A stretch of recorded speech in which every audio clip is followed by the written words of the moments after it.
dumar waxaa jira qurbaha aan cunto karin cunto ma kariyaan wadankii halkan okay ilmuhuna jibis iyo chickenkaas adaguna sidoo kale gaasa eber ka dhigay ciyaalkii xafladay ugu imaanaysaa reerka dadka waxay leedahay anigu 4 sano dab ma saarin cunto ninkayguna waa nin shaqaysto hard worker weegii 800 buu sameeyaa meesha ay ka sheekeynaysa gabar ga'da ah fadhisa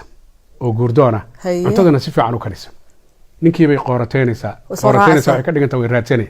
kadibna waxay leedahay wadigii xaafadda ila deganaa wadigii quruxda badnaa dhabankaagii saan maxaa kuu galay waxaad ogtahay inaan cunto loo karin wajigaagu ma fiicna waa naxaya wuxuu isleeyahay ducadii habartaa kacday isla markii way qalqaalinaysaa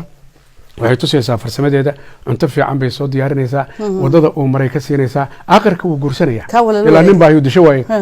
markuu guursadaa qoladii habeenkii shirka waxay leedahay war hebla waxay guursatay ninkaaga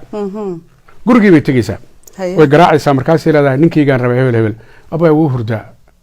suu ku hurdi karaa labadeenaba waana qabaa qaladkaas maaha in lays guursadaa qalad laakiin iyada ayaa kashiftay inaysan ninkeeduna nin fiican yahay ma garata macnaha marka arrimahaasi waa arrimaha lasoo qaadan karo laakiin muhiimaddu waxay tahay dumarka fiican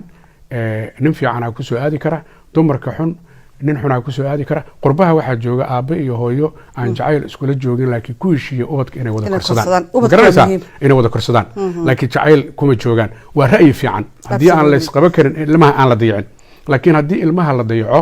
oo ilmaha laga tago arrintaas khatarteeda leedahay sababtoo ilmahan ilaa ay 15 ka gaarayaan adaa mas'uuliyad ka saaran si asaguna markuu u koro hadduusan waalidkiis u roonayn ay khatar ku tahay adduun iyo aakhiraba